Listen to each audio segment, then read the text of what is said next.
अस्सलाम वालेकुम प्यारे बच्चों, सारे बच्चों। कंप्यूटर क्लासेस के अगले लेक्चर के साथ हाजिर हैं।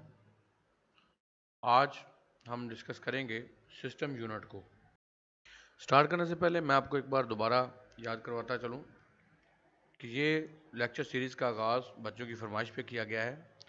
इसका अंदाज़ बहुत सादा सा होगा, लेकिन इंशाल्लाह इसमें आपको बहुत सारी इन्फॉर्मेशन मिलेगी और आपके बुक में ये जो कंटिन्यूस तरतीबवार टॉपिक्स हैं इनके बारे में आपको अच्छी खासी डिटेल मिलेगी, जो आपको इन चीज़ों को ज़्यादा डीपली समझने में बड़ी मददगार साबित होंगी। सिस्टम यूनिट वो यूनिट है जो ये हमारे सिस्टम के सेंटर में पड़ा हुआ होता है, जिसे हम सीपीयू भी कहते हैं। इसमें ये सारे पुर्जे होते हैं जो आपस में मिल के काम करते हैं। इसके बारे में पहले अगर मैं आपको थोड़ी सी डिटेल बताना चाहूँ तो वो ये होगी कि सिस्टम यूनिट इसको इसलिए कहते हैं क्योंकि एक तो इसमें एक पूरा सिस्टम चलता है। सिस्टम किसी भी ऐसे निज़ाम को कहते हैं जिसे चलने के लिए, काम करने के लिए बाहर से किसी भी चीज़ की ज़रूरत ना पड़ती हो, बल्कि वो अंदर ही अंदर खुद से चलता रहे।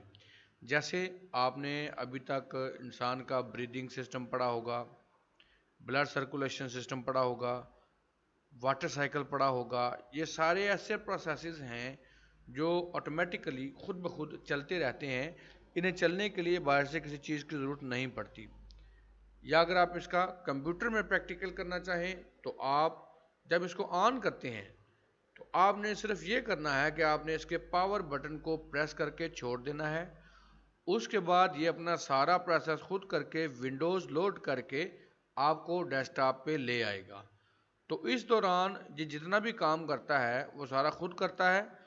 इसके सारे पार्ट्स आपस में ख़ास तरतीब से काम करते हैं, इसलिए इसको सिस्टम कहते हैं। यूनिट इसे इसलिए कहते हैं, जैसे आर्मी में टर्म यूज़ होती है यूनिट, तो वहाँ कुछ फ़ौजियों को इकट्ठा करके उन्हें कोई एक टास्क दे दिया जाता है।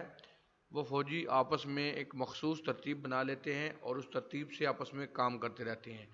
तो बाहर से किसी को भी आके उनको कुछ नहीं कहना पड़ता, वो यूनिट खुद से सारा कुछ मैनेज करता है। कुछ प्लस माइनस भी हो जाए, कुछ ज़्यादा कम भी हो जाए, तो वो खुद ही आपस में एडजस्ट करते हैं।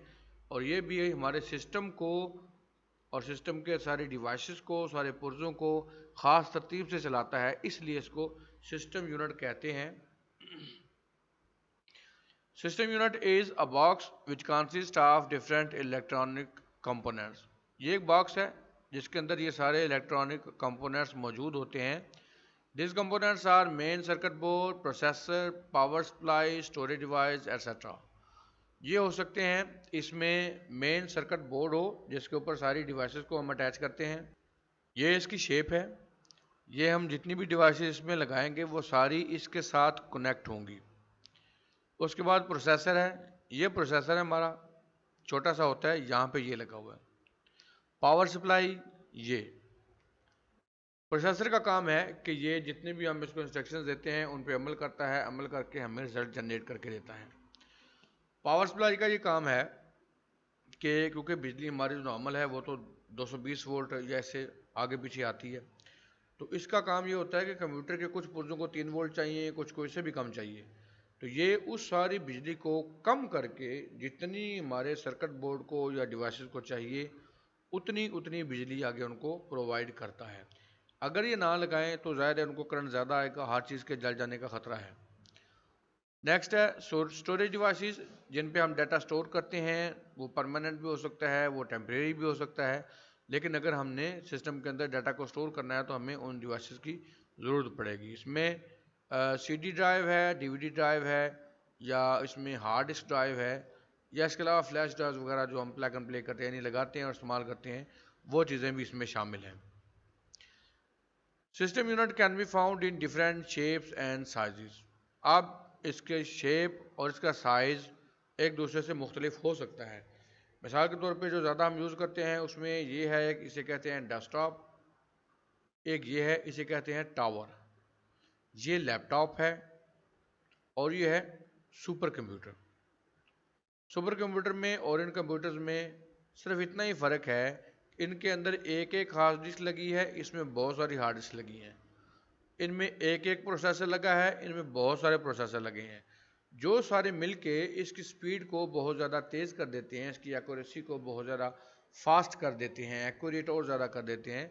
तो इसलिए हम इसको सुपर कंप्यूटर कहते हैं, क्योंकि ये अपनी कैपेसिटी में, अपनी वर्किंग में, अपनी एक्यूरेसी में इनसे भी आगे होता है, इसलिए इसको सुपर कंप्यूटर कहा जाता है।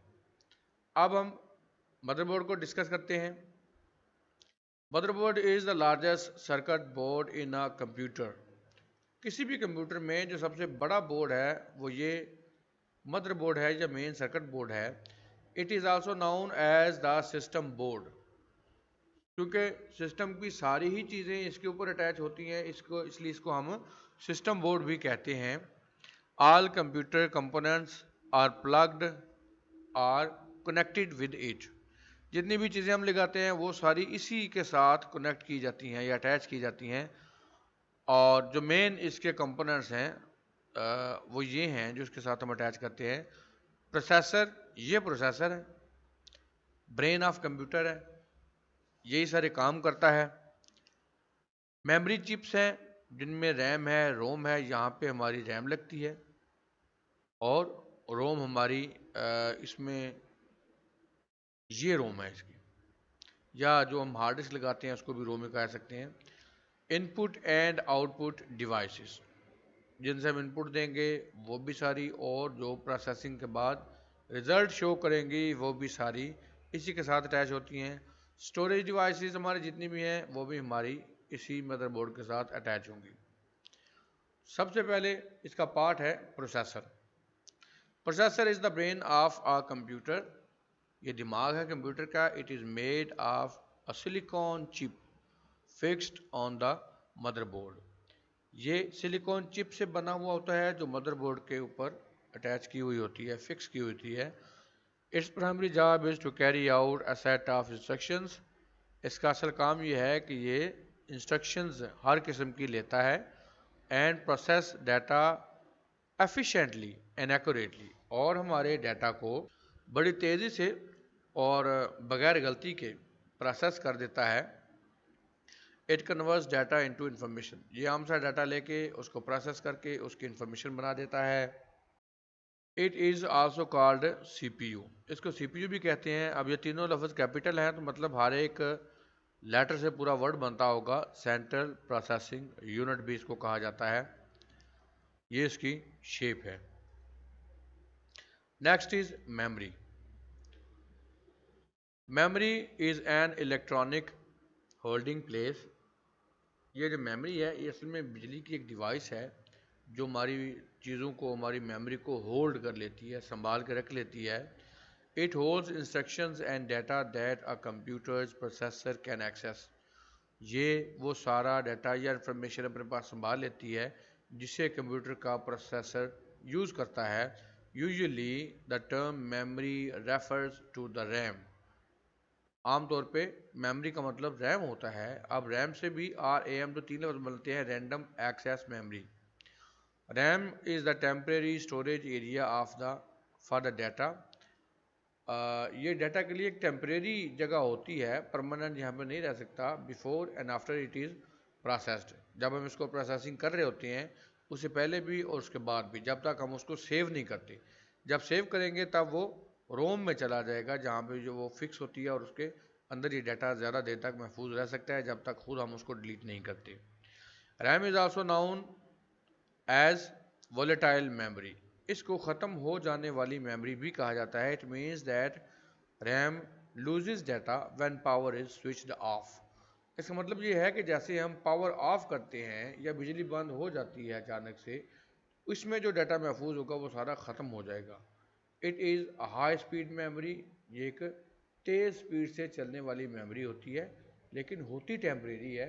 अगर हम डाटा सेव ना करें तो जो डाटा इसमें है वो सेव नहीं होता, दोबारा हमें नहीं मिल सकता। ठीक है जी, ये हमारा आज का टॉपिक था जो हमने डिस्कस किया। नेक्स्ट टॉपिक इंशाल्लाह अगले लेक्चर में। अपना ख्याल रखिएगा। पसंद आई वीडियो तो शेयर कीजिएगा। कोई चीज़ मज़ीद पूछनी हो कमेंट्स कीजिएगा। अल्लाह हाफिज़।